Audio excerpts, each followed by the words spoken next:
His latest venture is into coach development. And Randy has truly been a blessing to our association. He has been kind enough to give of his time freely and write articles for our MBCA newsletter, which hopefully some of you have read. And even though this is the first time I've got to meet him face-to-face today, we've corresponded a lot in the last few years, and just a really outstanding man, really looking to help other people in our profession. Also want to give a plug to his website, CoachRB.com. I definitely would give that a look-see if I was in your shoes. Let's please give a warm welcome to Randy Brown.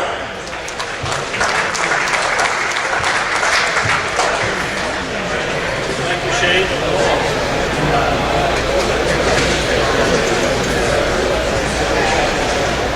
Thank you, Shane. I appreciate it. I'm thrilled to be here. And I hope this will be one of the most impactful presentations that you're going to hear this weekend. And the reason I say that is because I'm going to challenge you, each of you, as a coach, kind of your purpose behind coaching, how to win more games, and it's what I do. Now, we're going to probe. I'm going to challenge your thinking. You may become uncomfortable, but that's okay. That's what we're here for. It is an absolute pleasure to be here. Like Shane said, I've had an opportunity to contribute to your guys' monthly newsletter, if you would, that goes out to all the coaches. I write a lot, and I enjoy writing about the game, and I will continue to support your association. This is a phenomenal clinic. The attendance is amazing. I'm from Ames, Iowa. The Iowa High School Athletic Association basketball coaches has one of the largest groups in the country, and I would assume that you guys are right there or maybe behind that just a little bit. So these two states are doing a great job with their coaches, and you're to be applauded for that. My background briefly is a high school coach for 5 years in the state of Iowa. I then, only because I met some wonderful people who decided to help me along the way because my goal was to become a college coach. They helped me to be able to realize that goal. And my first job, as Shane said, was a graduate assistant at the University of Arizona. And that wasn't a bad place to start. The game got pretty interesting after that. My stops from there were a year at Drake University with a guy that a lot of you guys know or know of, Gary Garner, who I consider one of the great coaches in our country.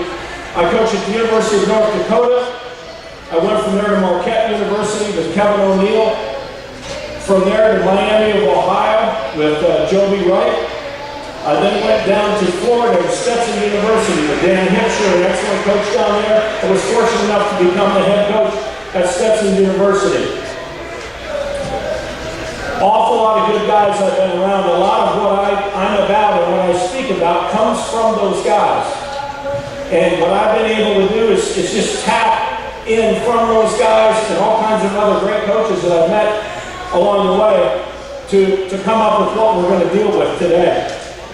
I took 2 years off, and I was fortunate enough when Tim Floyd left Iowa State to go to the Chicago Bulls. His friend Larry Eustace came in to coach at Iowa State, and again, fortunate enough to get on Larry's staff at Iowa State for 4 years. When I checked in at the hotel, the guy behind the desk said, "You coach at Iowa State?" And I said, I knew that, but I said, "Yes, I did." He said, "I remember that 3 overtime game in Columbia." I said, "It was 4. I don't know how many remember that. 4 overtime game in Hearns over here, tied 72 at the end of regulation. We went 10-10, 9-9, 10-10, and then got beat in a 5-minute game, 11-8. Hell of a game. I think 112-109. And I think as I remember, and we're a really defensive-minded team, as I remember, Rush and Gilbert scored 75 between them. So there you go, for a defensive presence. Great game, wonderful game. So that's kind of my path. I think it's important for you to know that because of where I have been. Right now, I had to, when I left coaching, I had to reinvent myself. Boy, if you've left coaching, I'll tell you, it's something else, because if coaching's all you've done, you kind of have to ask the question, well, who am I now? You know the story about the guy who was a bank president, and he got fired, and he came home, and at the dinner table, he said, I got fired. I'm no longer the president of the bank. And his little girl said, well, who are you now, Dad? There's a lot to it, and I've gone through that. From a personal standpoint, I've been through that, and it's kind of scary. So I decided to reinvent myself. I started my own company, which I call Coach RB. I do a million different things. One of them once in a while is to be able to speak at clinics like this. I do an awful lot of work for FIBA, the International Federation of Basketball. I break down world competition using video editing equipment and write scouting reports. If you go to the FIBA website, to the coaching library, you will be able to see the last 4 years of international world competition broken down team by team and thousands of video clips. And that was really neat. So I do that. I'm in the business of coaching coaches, which I love, maybe as much as coaching the game. I really do. And kind of two areas. Coach the high school coach, the junior high coach, the youth coach, very closely on a one-on-one basis. And if you're interested in learning more about that, what I'm going to have you guys do is leave your information. But the primary thing I do in terms of mentoring is I mentor young coaches who desire to be college coaches. And if that's a desire of yours, by all means, you need to get a hold of me. I'm currently, in fact, one of our coaches here is in my mentoring community. I have about 40 coaches from around the country who have dedicated themselves to the goal of becoming a college coach. The sad thing about that is we go to school to get all kinds of expertise in all kinds of majors, but I get emails almost daily, how do I get my foot in the door? How do you do this? Well, you don't learn that in school. It's interesting. It's one of the few professions that you have to kind of learn on the fly. You have to go to someone who's already done it and has that expertise who can help you along, and that's what I do. I have a very specific, detailed program. Last Wednesday night, or last night, as a matter of fact, we had a live program for an hour. I love doing it. I've got an alumni list of over 125 coaches that I've helped realize their dreams in the coaching profession, and most of those are college coaches. There's a handful of head Division I coaches that I'm really excited about mentoring personally one-on-one this season. And so this is what I do, amongst many other things. I'm going to mention it at the end. I hope I don't forget. I have more information in my basement on basketball. Clinic notes, practice plans, scouting reports, DVDs, you name it. I've got more than about this whole side combined. I kept everything for 30 years. It's like the guy who had the big dental practice and he bought all the expensive equipment and then he decided he wasn't going to be a dentist anymore. He's got a whole building sitting there full of stuff. So, what I do is I'm in here to help the profession. I'm here to help you guys do your job the best that you can. What I have is yours, right? And I'm not just saying that. I've been to clinics where guys say that, right? So what I want from you is if you would like to receive a ton of stuff, I will send you a ton of stuff. I will actually send you the notes from what we're going to cover today. I've got them right here, 5 pages worth. And I will email those along with all kinds of other things. But I just need your name, your email address, and the school that you coach at. All right, my notebook is right there.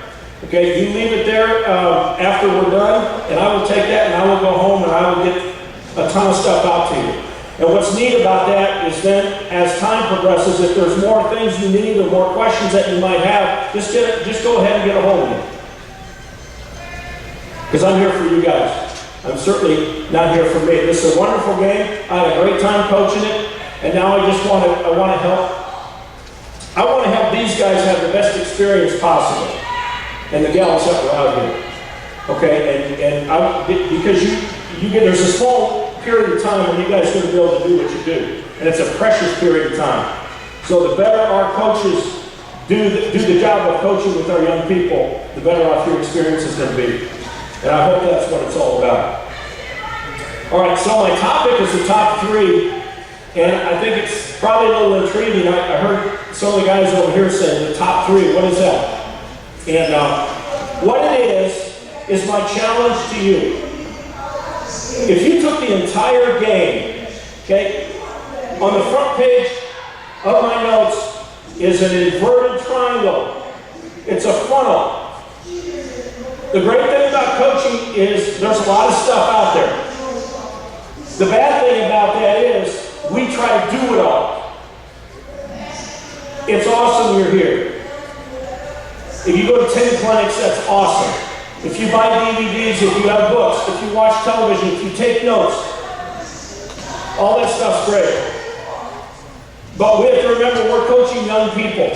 So I want you to think, and if you have paper right now, and you're going to get these notes if you'd like them, but draw yourself an inverted triangle like this. Okay, it goes like this. All of the observations, notes, clinics, ideas, buzz sessions with your buddies, wins, losses, all go into that funnel. And that's a lot of stuff. And then we've got to take all that information, because it's going to come out the bottom, and we have to coach our team. And in the end, you're going to do one of two things. You're either going to coach with clarity, or it's going to be real cloudy. If it's cloudy, it leads to confusion. Confusion leads to frustration. Parents are on your ass, and it's no fun. Okay? And I'm going to prove to you how you can not only win more games, but you can have a much more enjoyable experience coaching this game, because you're going to be able to get the kids locked in, and they're going to own what it is that you're teaching. Think about it. Here's a definition I have. Coaching. Coaching is not what you know. A lot of times we coach, listen, I know a lot of stuff. Listen to me. We're going to do this. We're going to do that. We're going to come over here and track. We're going to do this. Last year we did this. We did this. We did this. We did this. That kid, you lost him 3 minutes ago. So I wrote this definition down. It's not what you know,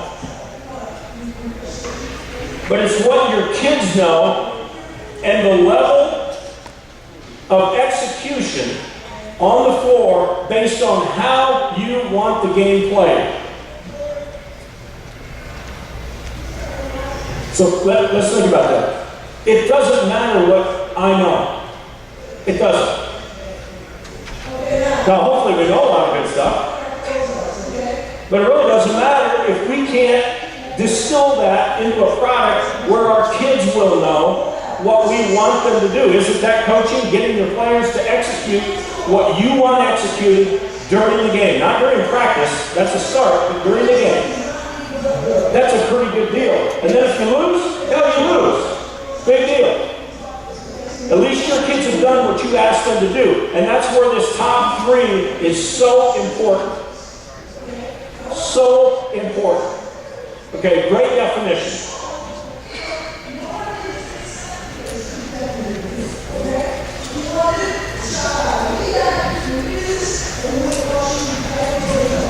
Kim will laugh when I tell this story.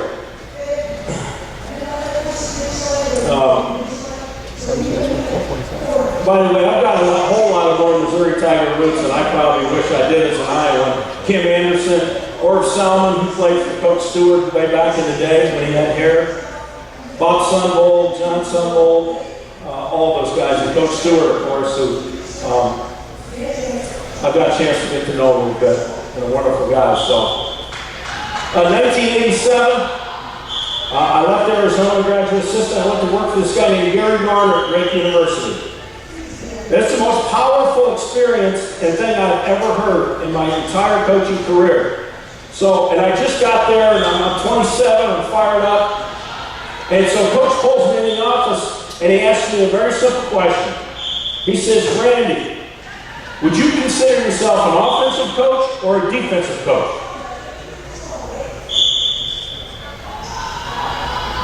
And the dumbass that I was at age 27, I said, I think I'm pretty good at both, coach. Wrong answer. He absolutely went off. He went crazy. And I'm like, I don't know if I want to work for this guy. This guy's nuts. Because I thought I was pretty good at one and pretty good at the other. Well, there was a point he was going to make, and it's an awesome point. You can try to be good on that end and try to be good on that end, and probably in the end, you'll be pretty good at both. But what do you want to be really good at? And that was his challenge to me. He said, figure it out at 27. He said, I didn't figure it out till later. He said, figure it out now. He said, and by God, if you're going to come to work for me, it's going to be defense, he said. So from that day, it was defense. I didn't have a choice. He said, when you go home at night after that game, you have to know that your players did the best possible job executing the parts of the game that you most value. I never thought about that before. I just thought you learn it all, you try to teach it all, and you throw them out there, and you wonder why they look at you like, oh my gosh, what are we doing out here? I can't remember all that stuff. One time he told me to block out, another time he told me to run play 7, and I'm supposed to press.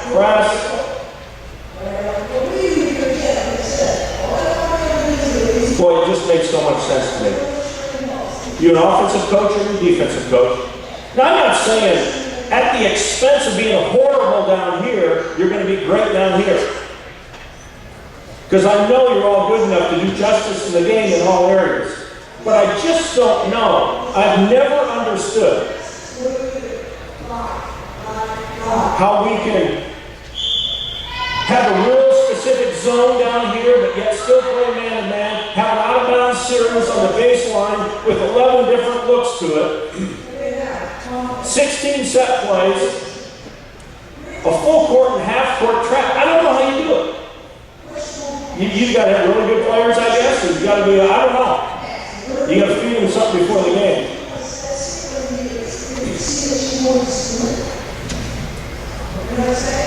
I love this visual.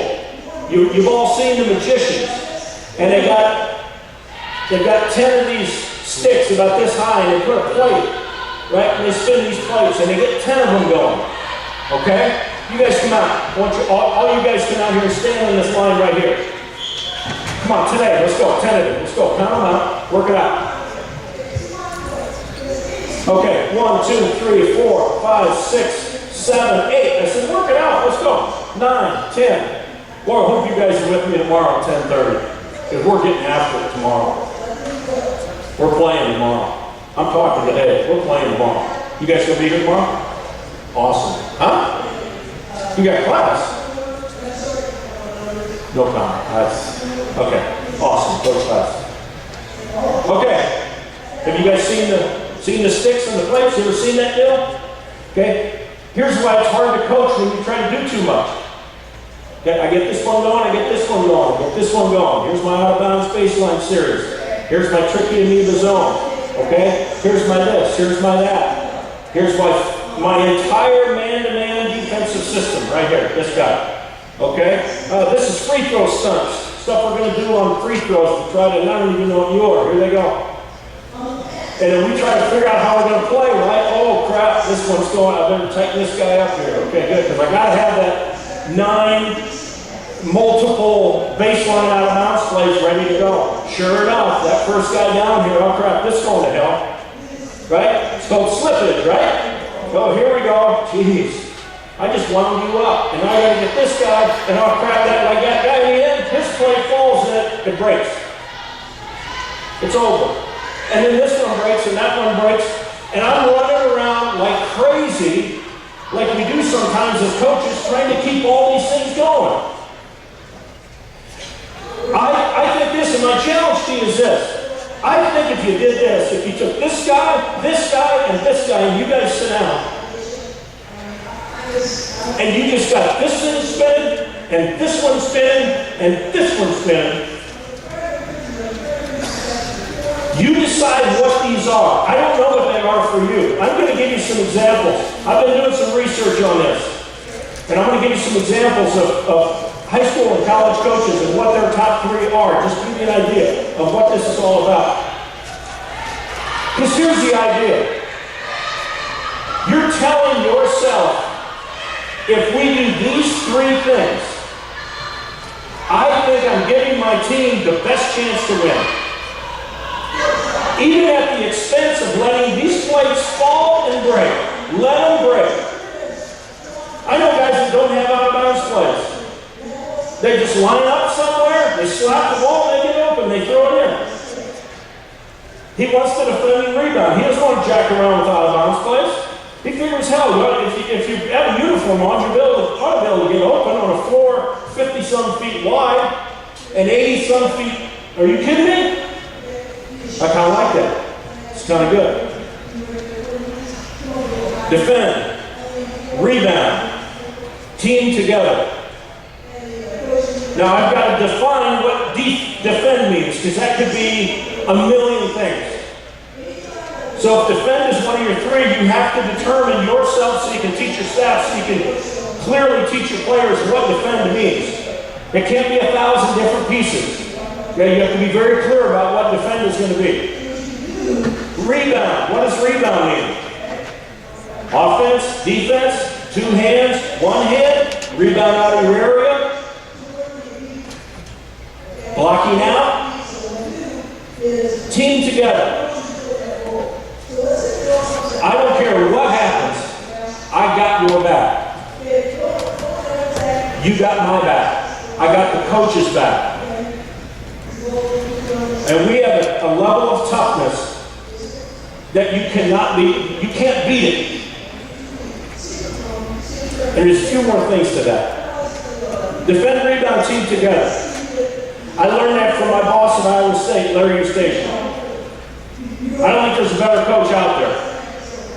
For what he was able to do with those teams, we won 57 games and lost 11 games. With actually a lineup that was not a lot bigger than you guys. Defend, rebound, team together. And I learned, boy, when Gardner told me that, you guys can sit down, thank you. See, when Gary told me that, it didn't make much sense. I almost had to learn it. And I worked for some other guys who tried to do too much. And then at the end of my coaching career, I got with a guy who knew exactly what he wanted to do. Example, I've been in 4 years. Okay, I don't know, 70 practices a year, that's about 300 practices. We did exactly this many shooting drills in 300 practices. Not one of us top 3, right?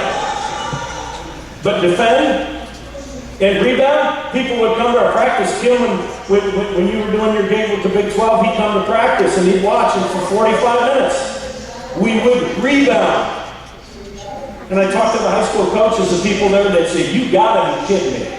He's pissed off, right? Because you didn't rebound last night? I said, oh no, come tomorrow. Come the next day. Come a month from now, come 3 years from now, we'll rebound for 45 minutes. Because that's one of the anchors, that's one of the things that he was convinced if we could do consistently harder and better than anyone else, we were going to play. You're talking about playing against some damn good coaches, some great teams, and some unbelievable athletes. But if you can do that consistently, as well as anybody, he felt like that was one of the pieces that would allow you to win basketball games. Now, you may not give a hoot about rebounding. I don't know. That's up to you, but that's my challenge. I really wish you guys would have this handout, because there's actually a spot on here, 1, 2, 3, right here, my top 3, your name, and date it, and write them down.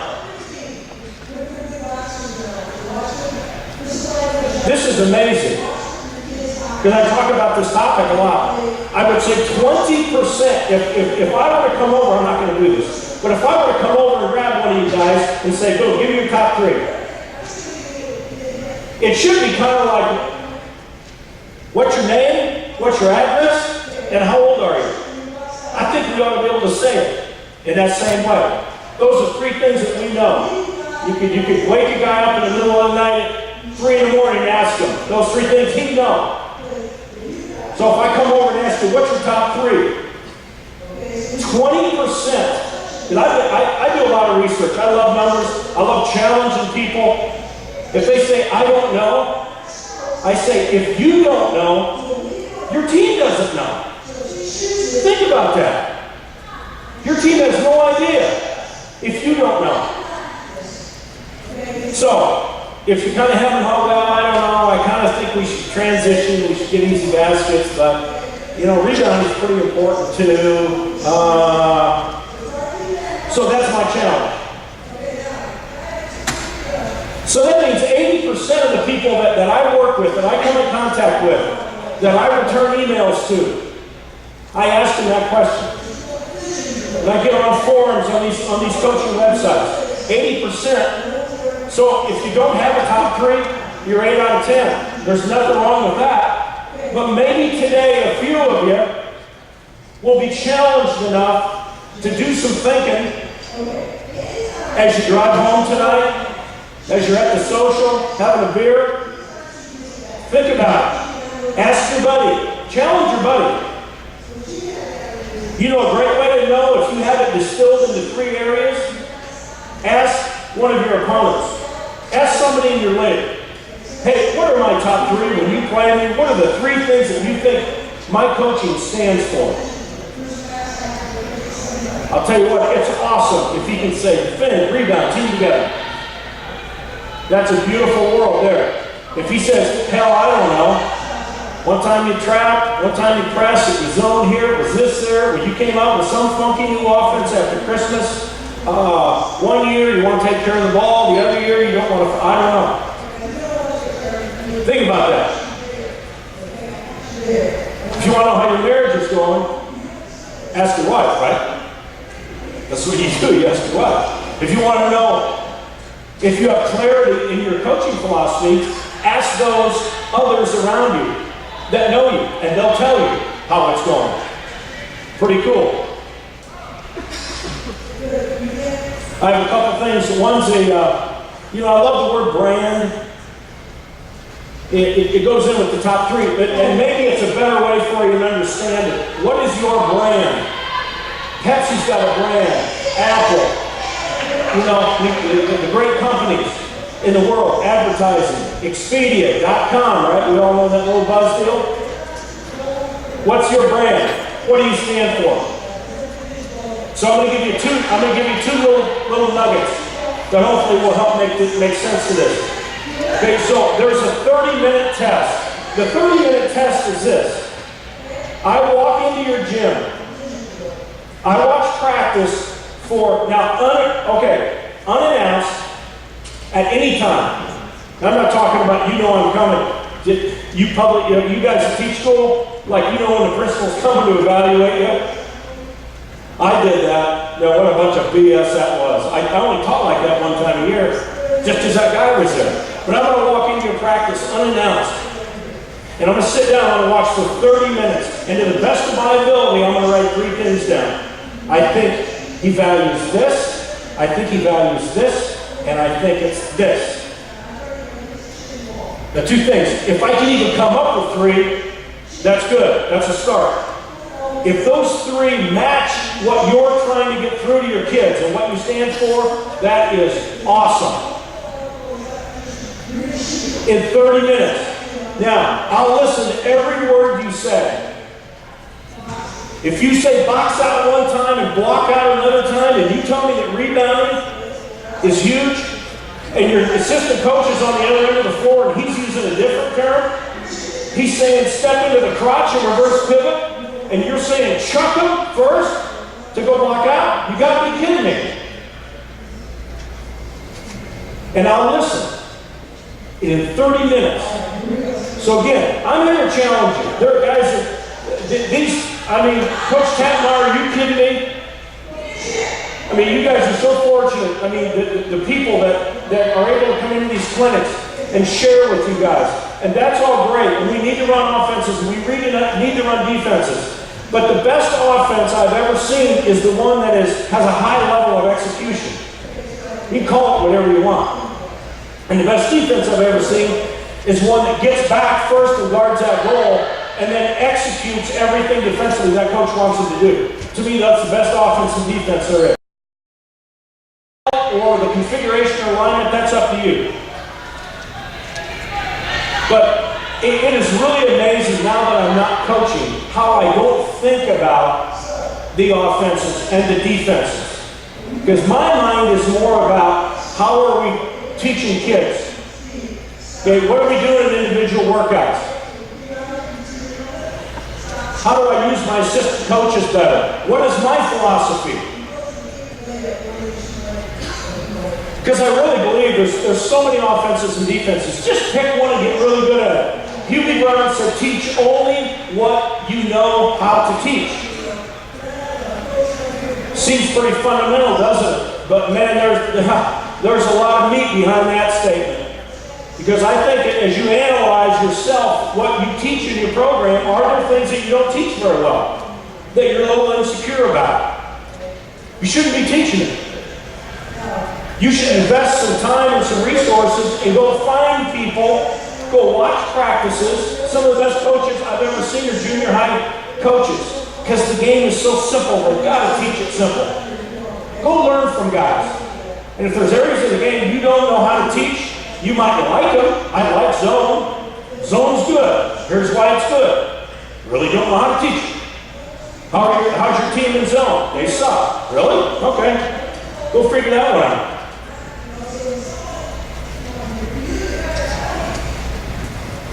Now, I hope you're thinking. I have stimulated your thinking. And you may say, I can't come up with one. That's all right. You got to start somewhere. You may say, I got 6. That's fine. Let's take 6. Let's morph it into 3. And then the other test is what I call the January test. You guys know what it's like in January. The game gets over. A lot of you are getting into that old school bus. It's freezing. Seats are like concrete. But the January test is when you walk out of that gym, do you feel good about this area of the game, this area of the game, and this area of the game in terms of your players' effort and execution? Even if you lose, you got to feel good about what your kids did that night. Defend, rebound, and they were tougher than hell. They just made shots at the right time, and we lost. Now, I know you all know where I'm at. Versus the feeling of, listen, I'm a defensive coach, and I'm into rebounding. And we got our butt kicked on the glass. We gave up second shots. We couldn't keep the ball in front of us. That's where you lose sleep. So January, how do you want to feel in January walking up to the bus? Win or lose? You know, it's kind of that peace of mind piece. Okay? In your life, if you have peace of mind about something. In your coaching, if you have peace of mind about how your team executed what you wanted them to execute. It's a heck of a lot easier to get on that bus and get ready for the next game.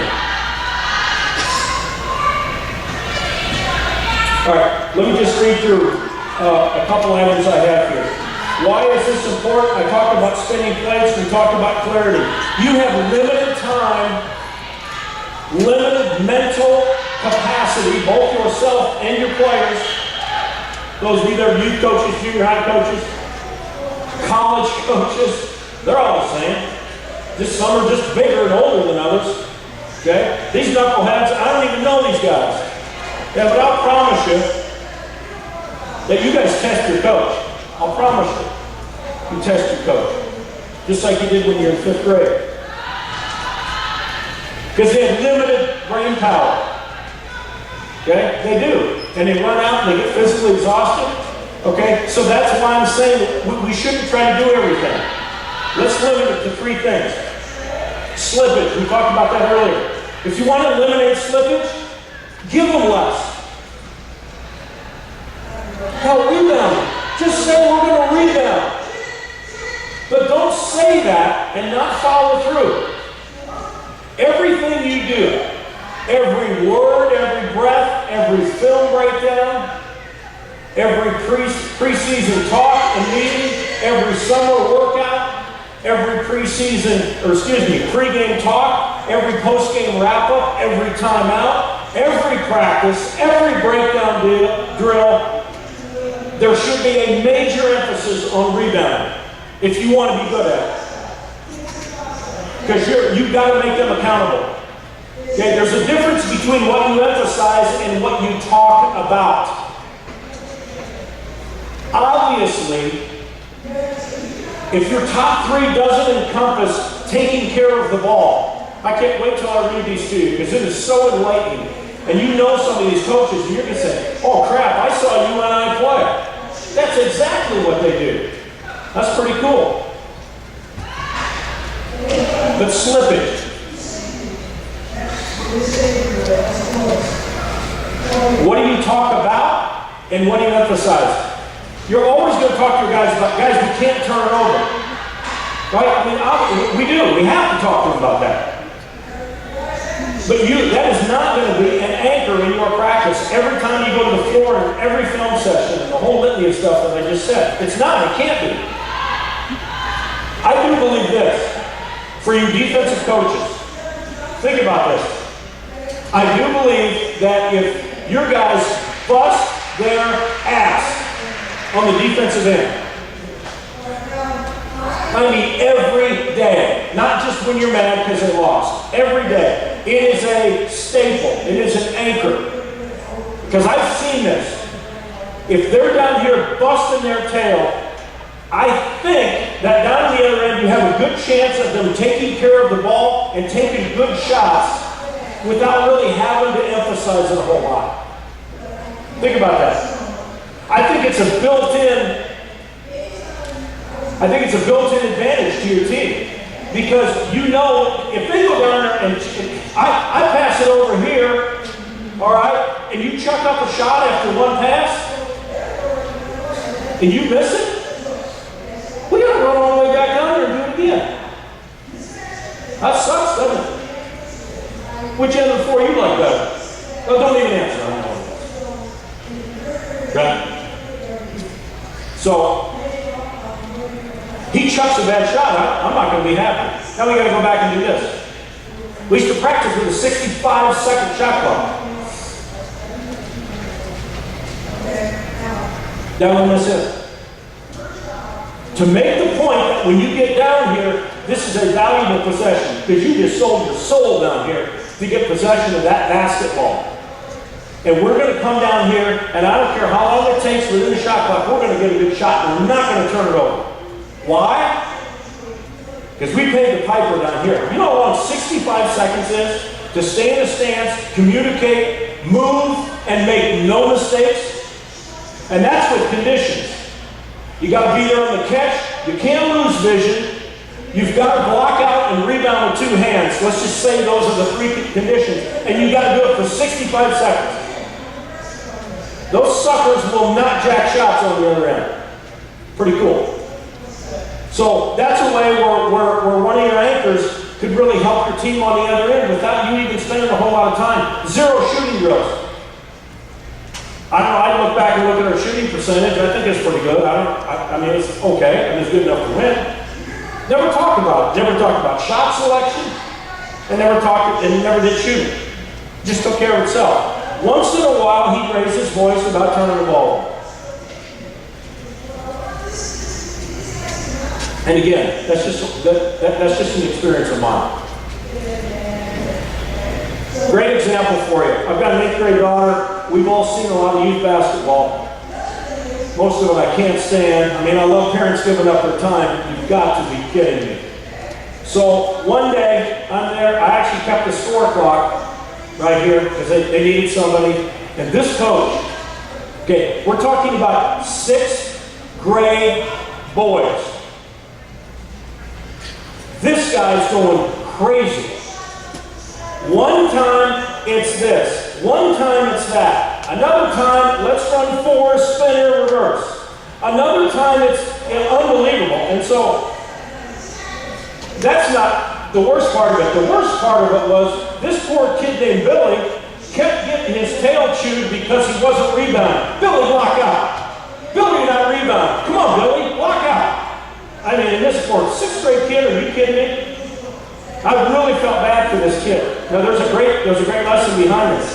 And so, I didn't like what was going on. So I went up. This guy was bigger than me, so I didn't care. And I went up to him after being very politely. And I said, Coach, I just got done watching your game. I appreciate the time you put in. But I got a little bit of a background in basketball. I just got to ask you a question. And he's a little agitated already because he got beat because Billy didn't rebound, obviously. And I said, Coach, in your practice in the last 2 weeks, how much have you guys worked on blocking out and rebounding? And you could have clubbed him over the head. He was like, well, when we practice, we condition him, and he went off into some other chapter. Well, the answer was 0. I said, Coach, I got a hard time if I'm Billy, or if I'm Billy's parents, that you're asking him to do something that you haven't taught him to do, number 1. And number 2, you haven't made him accountable to do. Every practice, every game, every summer workout. How does that work? How can he honestly get after that 6th grade kid for not blocking out when he hadn't taught him to block out? Now, the next part of it was awesome. I said, all right, Coach, I have one more question. I said, are you a businessman? Yep. I said, in what area? He said, I'm in sales. And I said, so you're in charge of all the accounting in your department too, right, on top of sales? He goes, oh, no, we got people for that. I said, you're kidding me.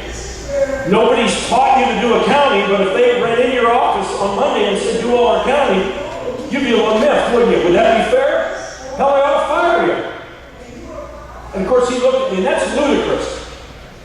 That a guy get fired for not doing it or not being able to do a job that he's never been trained to do. Nobody's taught him to do that. And I think he got it. I hope he did. Okay?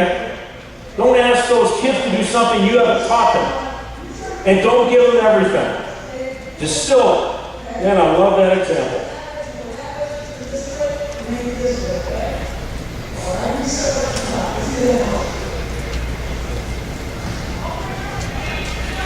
All right. I want to talk about roles. Roles are so important for all of us to coach. The parental element is a bigger part of high school than it is college. Roles are tricky. I want to talk about roles in the context of how they fit into your top 3 and why it would behoove you to really think about making this part of your coaching philosophy. All right. Give me 5 guys special kid right here. Let's go.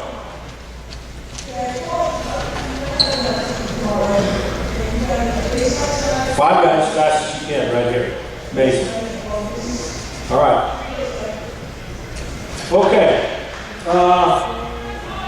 All right, so we're going to, I need another big guy. Yeah, no, big dude right there. Come on. All right, we're going to play football. We got a football team here. All right, we're going to play football. I love doing this. Okay, you guys, I want you guys to decide what each of you should play, what position in terms of football. You guys are putting the pads on and going at it tomorrow. Okay, what should this guy play? Running back. How about this guy? Wide receiver. Give him QB. Okay. Tight end. Lineman. Right? That's pretty good. I'm not a football coach. That's pretty good. Why would you want him, though, to be a running back and not be a tackle? So? Isn't he just an athlete? Isn't he just a player? Can he play any position? Can't we ask him to do anything? He should go watch, shouldn't he? Well, why do you put him on the line? Why don't you play quarterback? Here, you play quarterback. Okay, you're no good. Let's let him play quarterback. Okay? You're going to be the flanker. Right? No. You're a D-back. Okay? I don't even know where we're going to put you. All right, but we'll find a spot for you. So here's the example. Why in football do we naturally say that this guy's role or position is such, lineman, and this guy's quarterback, running back, okay, tight end? It makes sense in football.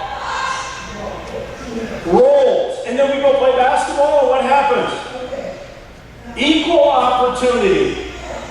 It's the first thing the parents ask when a kid gets home. Number one, when you guys are growing up, what's the first question you got? That's the second question. Well, how was practice, or how did the game go? Did you win, right? Kind of that team thing. And then as soon as mom can ask that question, your dad interrupts and just flies in there with what question? How'd you do? How many points did you score? Well, think about that. That's the mentality over meatloaf at the dinner table. If you can get your roles right and do it right, boy, you can really help your team. Because basketball, I don't believe, should be an equal opportunity sport, much as football is. It's crazy to think that you guys would play different positions. You would get your butt kicked every game. It'd be ridiculous. Why in basketball then, you guys have a seat, thank you.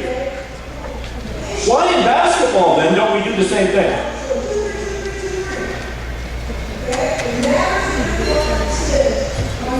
Because poor Steve comes home from practice and Dad asked him how it's going good. Mom and Dad asked him, well, how are you shooting the ball? Well, I really didn't shoot much tonight. Well, how about yesterday? Nah, not really. I'm passing a lot. Well, how many threes have you made this week? I think I made one. And you know, your dad's having a heart attack because he thinks you should be shooting. There are shooters and there are makers. We want makers. Anybody can shoot. So let's educate the player who can go home and educate the parent. And I am telling you, you have satisfied three wonderful objectives. Yourself, your clarity, your self-confidence, your ability to win games and be successful. That's number one. Okay? You have parents at home that hopefully are starting to buy in because of what their own kids are telling them. And then you have the kids. We have this wonderful opportunity to play basketball, and you have the wonderful distinction of being able to coach them, and they're having a great time. Why? Because they know what they're responsible for. There's two ways to handle roles. I have handled them very poorly at times. I've learned a lot about roles. You can do it one of two ways. You can empower players by describing their role in this way. All right, Bill, you're a valuable part of this team. We need you to do these three things to help us have a high impact on winning. He's like, whoa, really? I didn't think you thought I could do anything, Coach. Oh yeah, listen. We need you to come in, get quality minutes off the bench. You're a good penetrator. We want you to penetrate without turning it over, okay? And get back defensively. I want you to be our best defensive transition player. We don't give up a basket, okay? You're not responsible for a basket. All of a sudden, this kid didn't think he was very good. Wasn't sure he was going to play. You just told him three things he's not only good at, but you've empowered him to the point where if he does these things, it's going to help your team win. That's got to feel good for a kid. So that's one way to handle it. The other way to handle it is, here's what you can't do. Okay, no three-point shots. Okay, I don't want you penetrating at the elbow. All right, your turnover waiting to happen. Okay? Whatever it may be. And just beat them up and say, here's what you can't do. You can do everything else to help us win, but you can't do these. I don't think you're going to get the buy-in that you're going to get if you tell them what you need them to do to help our team win. Okay? I think that's huge. Strengths versus weaknesses. We talked about the football example. I heard this one time, I thought this was awesome. Why do they not invite the janitor into the boardroom? Because he's not a good guy? There's no reason for him to be in there. That's not his role. His role is to make sure that that place is spot clean. You wouldn't ask the CEO, you wouldn't get on his butt if the restrooms were a mess, would you? There's a reason they don't invite him in there. And kids have a hard time and parents have a hard time. Listen. It really is a numbers game. I mean, not lock, stock, and barrel. But it really is. Because you have kids that shoot 11% from 3 that think they should be shooting. Coach, I'll get my groove pretty soon. No, you won't. 11%. Do you know what 11% is from three-point line? You know what that means? You got to shoot from here, right? That means you miss 89 out of 100. You ain't shooting. All right, you got it? If he misses 89 out of 100, you want him to shoot it? If you're on the other team, you want him to shoot it? Heck yeah! But you got to take your ego out of the game as a player. Because that's not what you do. As high school coaches, I don't know if you can do this, but I'll tell you what, I would recommend at the collegiate level, it's much more possible. Keep as many statistics as you can in drills, in scrimmage, in practice. Because if we're only looking at game stats, I think that gets to be misleading.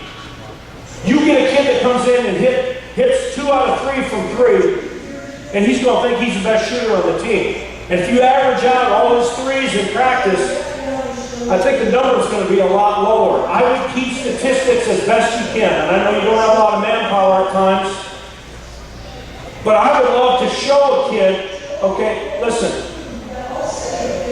I know you want to shoot. I know you're left open a lot. That's always a good one.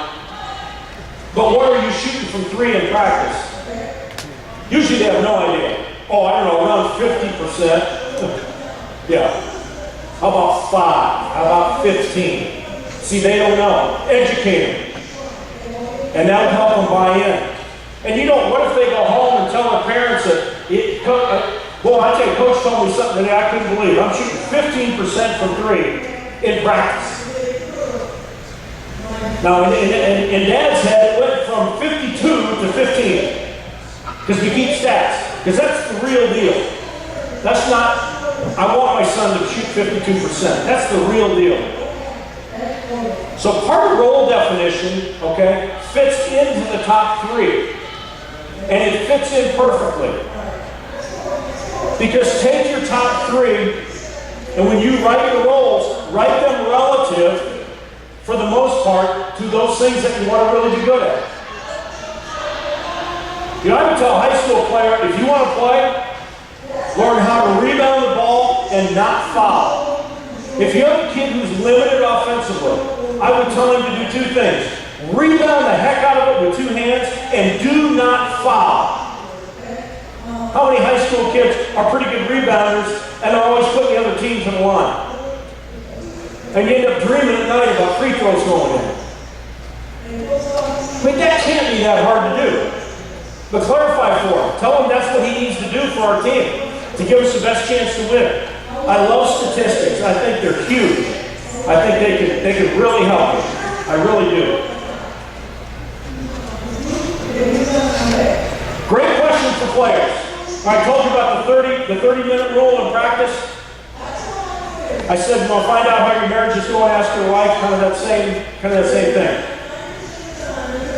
Ask your players, or better yet, when I go visit practices, I love pulling players out after practice, and I ask them. I'll say, what are Coach's top 3? If you could take Coach's philosophy and what he asks you to do, okay, what would be the top 3? And I want you to tell me. Defend, offensive execution, and communication. So if you know that, and you know that, and I ask you, and you say the same three, okay? And you weren't paying attention, but if you were, you'd know those are the same three, okay? And you, right? That's your roommate? All right. So what a beautiful world. If walking off the floor after practice, you can say, this is what my coach values about the game. How much easier then is it when he calls your number to get from here and go out there and just compete your butt off? You have at least have some framework, okay, of what he wants you to do. Clarity versus confusion. We confuse our kids, they won't execute. And you will lose more than you win. You get these guys bought in, you get clarity. It's unbelievable what it can do. Now, 2 questions. Okay, that's one of them. I got 2 more questions. That one's huge. The other 2 are this. What does it take, and it kind of spins off the last question, what does it take for you to get in the game? Okay, so now what this is a combination between the coach's top 3 and then what your role is, right? Because remember we talked about roles? Okay? You can help our team best win if you do this, this, and this. Okay? In the framework of coach's top 3 things he feels are most important. Okay? If he called your name and said, get in there, would you feel good about when you get put in the game what to do? Okay, you would. Okay, great. Once you get in the game, so that question is, what does it take to get in the game? Great question for your players. What does it take for you to get in the game? Because you all want to play. It'd be great if there were only 5-man rosters. Wouldn't it? Everybody could play.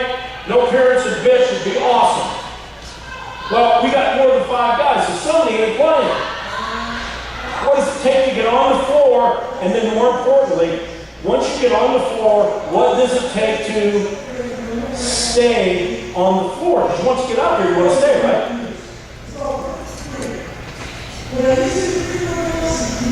Tell your, and that's kind of tell versus ask. Don't tell your players what to do, ask them. You find out some great answers if you ask them. What a great thing to ask them.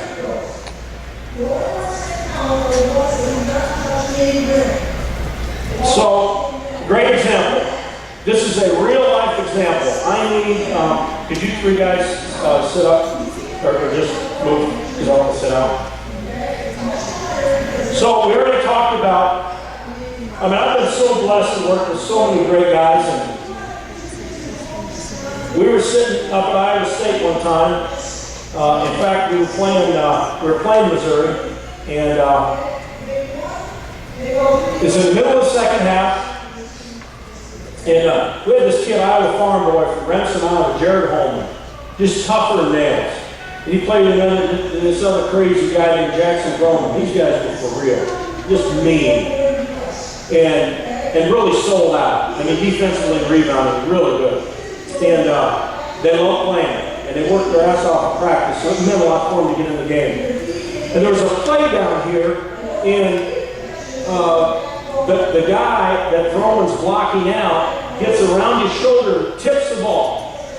So obviously he didn't block out very well. And the ball goes out of bounds. All right? Their ball. And he's standing down here about the block with his back to the basket. This is one of my favorite stories of all time. And he's standing right here, and the horn goes off. He turns around. Okay, you're me, right? White shirt, second guy, and you're me. Okay? And here he comes. He's running hard. And now we're talking about a big dude. And he looks, and he's looking at me the whole time, and he gets about right here, okay, and I thought he was going to hit me, and he goes like this, except about 10 times harder, scared the crap out of me. And then he looks at me and he goes, don't say it.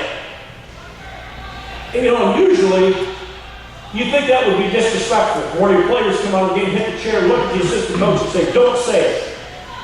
And I didn't say anything because. And then he flew into that chair, and man, he was pissed. Grabbed a towel and sat here like this, he was just snorting. And I waited about 2 minutes, and I go, hey Jared, want to go back in? He didn't even have to answer. I said, Coach, let's get home and back in there. And he flies back in the game. Well, you talk about players buying in to what you want them to do, execution on the floor. I can think of no better example. So here's what I would love for you guys to do. I would love for you to, if you're interested in getting these notes, I will email them to you in their entirety. And anything else, if you have specific things that you'd like, please indicate. I'll get back to you if I have it, and chances are I have it. Okay, I'll get it back to you, and then I'm going to throw in just a ton of other stuff. And afterwards, just come over here and give it to me, or you see me tonight, or I'll be here tomorrow, you give it to me, but I'd rather have it right here, right now. RB, I've got cards down here, I'll just set them right here. RB at CoachRB, here they are, .com.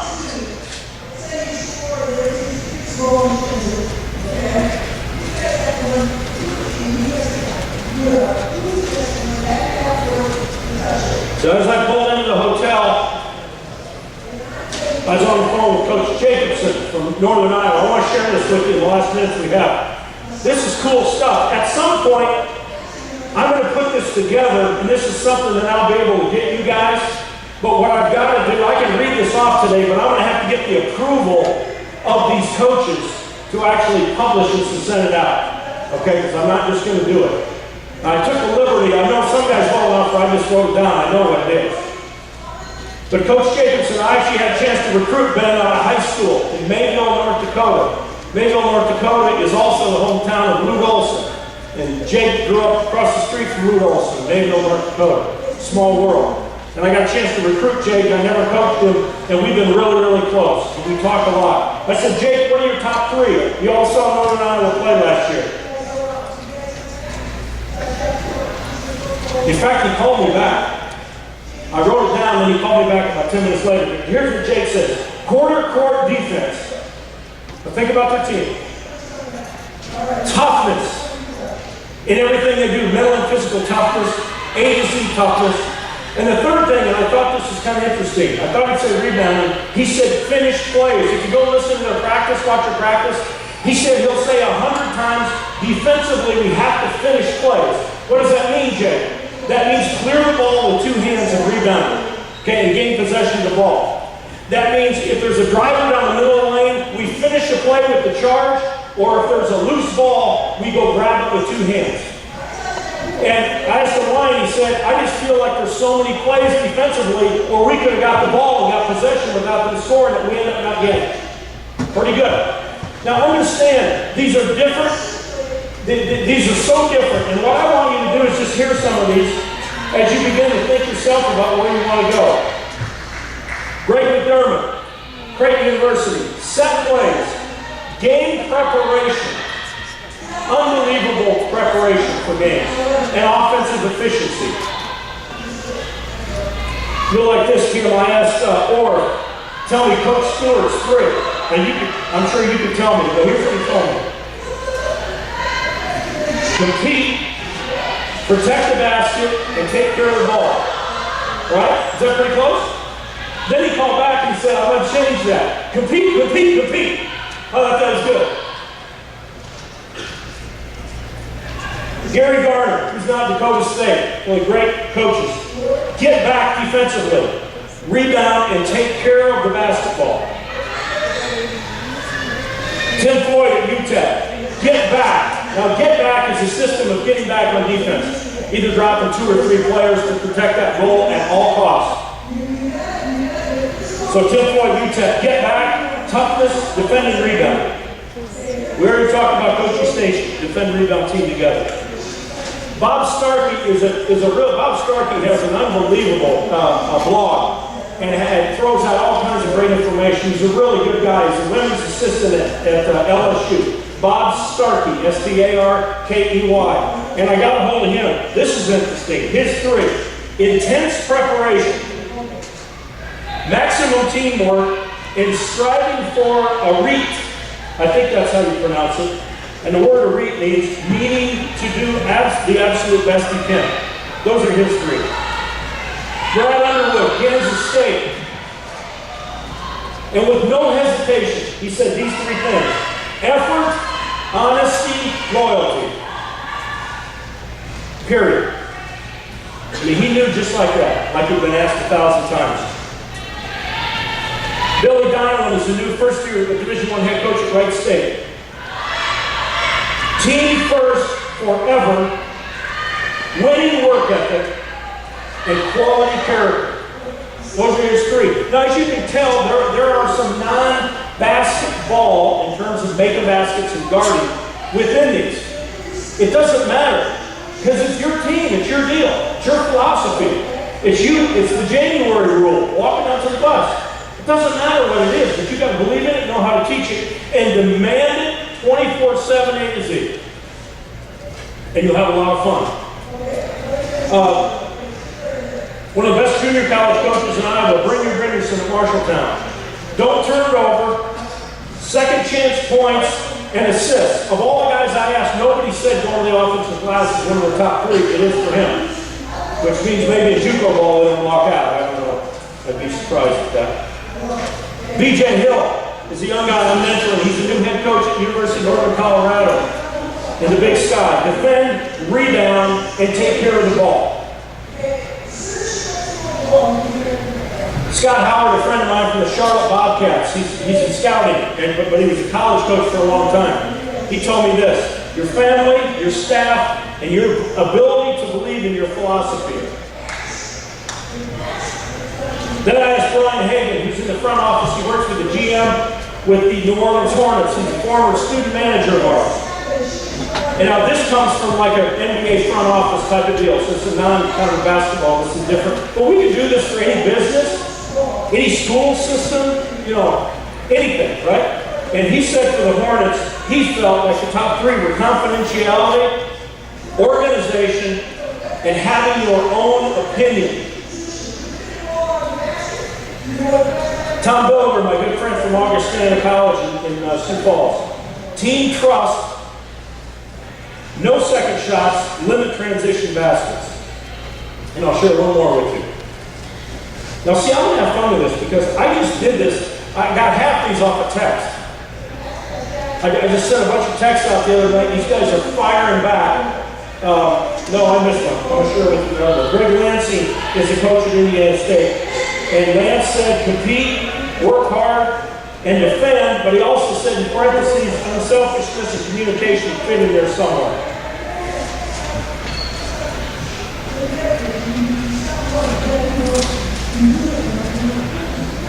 And then Adam DeJody's a women's assistant at the University of Northern Iowa. Anticipate, and I think that as a college coach, that probably goes for all kinds of things, not just anticipate as a player on the floor, but anticipate the next crisis maybe. And expect, he said they use the word expect a lot in the program. Expect to win and expect the unexpected. I thought that was pretty good. And the last one is prepare to shoot threes. So that means a lot of their game is shooting and making threes. And so they put a huge premium on preparing to shoot those shots. At some point, I'll have hundreds of these. I think this is really cool. When I get these guys to sign off, I'm going to have Coach Tatmeyer, I'm going to add him to my list, we're going to write those down. Coach Anderson, I'll add anybody in this room to the list. This is awesome, okay? If I didn't do anything else, I just hope to heck that I challenged your thinking on what you value most in this game. Way more than offenses, way more than defenses, way more than the color of the guy's shoes this year. What do you stand for when you go to that bus in January? Are you going to feel good about it? Or are you going to feel crappy about it? And I want you all to feel good about it. Have peace of mind that your kids did exactly what you asked them to do, to the best of their ability. And sometimes it just doesn't work out. And that's okay. That's okay. I have the pleasure of being able to present again tomorrow morning at 10:30. I have two 44-inch cones I call Shaq and Matt, and I'm going to bring them in, and we're going to talk about the 90% rule of offensive basketball, meaning that less than 10% of the time your players have the ball in their hands. And if that's true, are we teaching the other 90%? Really interesting topic. And I love talking about it. And I'm just thrilled to death to be here. If there's anything I can do, and I mean that seriously, anything, leave your email, leave your information. I'm going to be here tomorrow. And you guys are awesome for being here. Love what you do. Thanks.